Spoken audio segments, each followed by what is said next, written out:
Good morning children. I am your social teacher. Today we are going to learn the second lesson, movements of the earth. There are 8 planets. We know that there are 8 planets. All the 8 planets moves around the sun continuously, whereas our planet earth also moves around the sun continuously. There are 2 movements of the earth. How many movements of the earth is there? There are 2 movements. One is rotation and second one is revolution. These 2 movements are the reason for the occurrence of day and night and seasons. So these 2 are the reason or cause for the occurrence of day and night and seasons. First, let us know about the rotation. On the earth, we have an axis. That axis is an imaginary line. So, axis is an imaginary. Imaginary means that is not real. That is assumed. So, that axis joins the North Pole and South Pole. So, northmost corner is known as North Pole and southmost corner is known as South Pole. So, this is the axis. Here observe Nana, this is the axis. This axis is an imaginary line. So this in northmost point is North Pole, southmost point is South Pole. This axis, what this axis will do? This axis will join the North Pole and South Pole. Earth spins on its axis from west to east.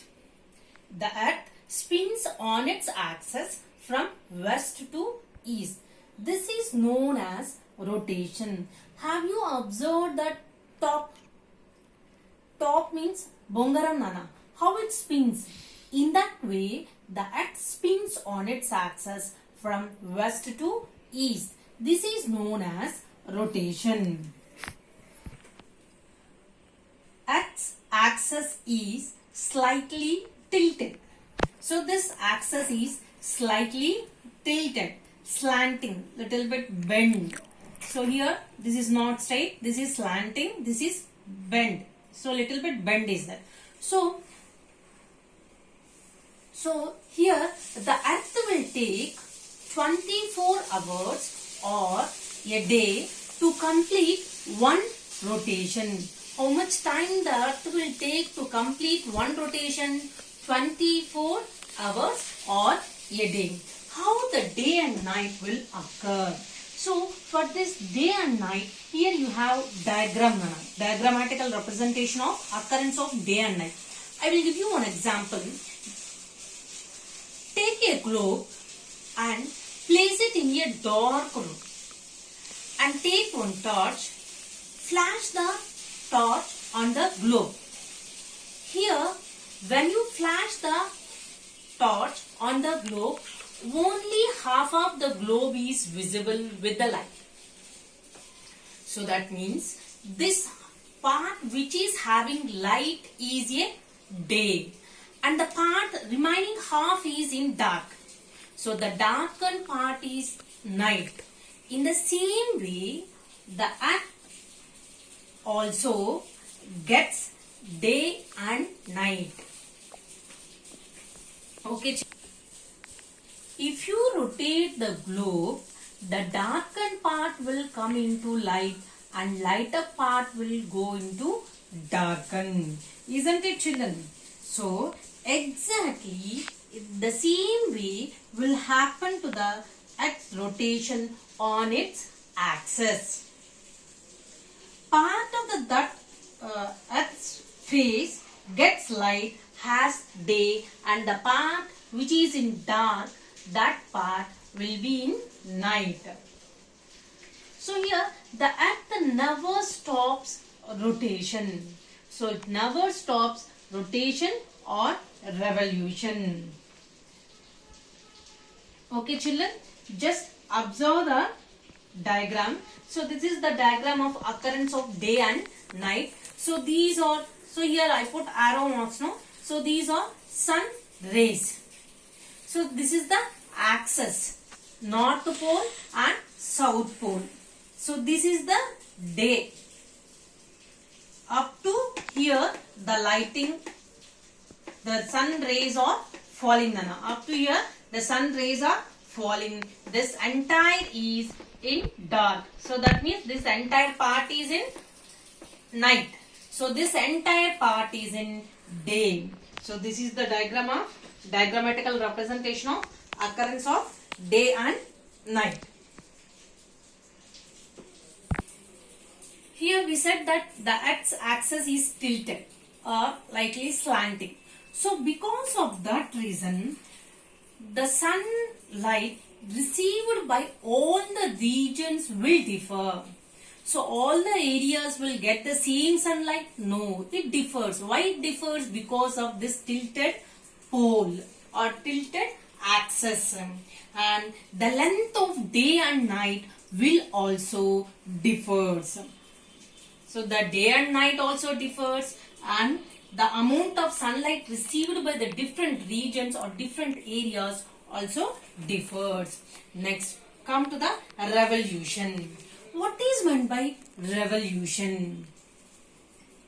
Here we said that Earth rotates. The Earth not only rotates and on its axis, but also it goes around the sun at the same time on a fixed orbit. So what is meant by revolution? The Earth spins on its axis and also moves around the sun on a fixed orbit or fixed path. This is known as revolution. Okay, Nana? So that fixed path is called as orbit. Fixed path is called as orbit. So here the Earth spins and moves around the sun on a fixed path. This fixed path is called as orbit, or this path is in this shape. So it is called as elliptical path. We can call it as elliptical path. Okay, children. So how much time or how many days it will take to complete one revolution? The Earth takes 365 and 1/4 day to complete one revolution. So approximately 1 year means how many days we will consider? 365 days.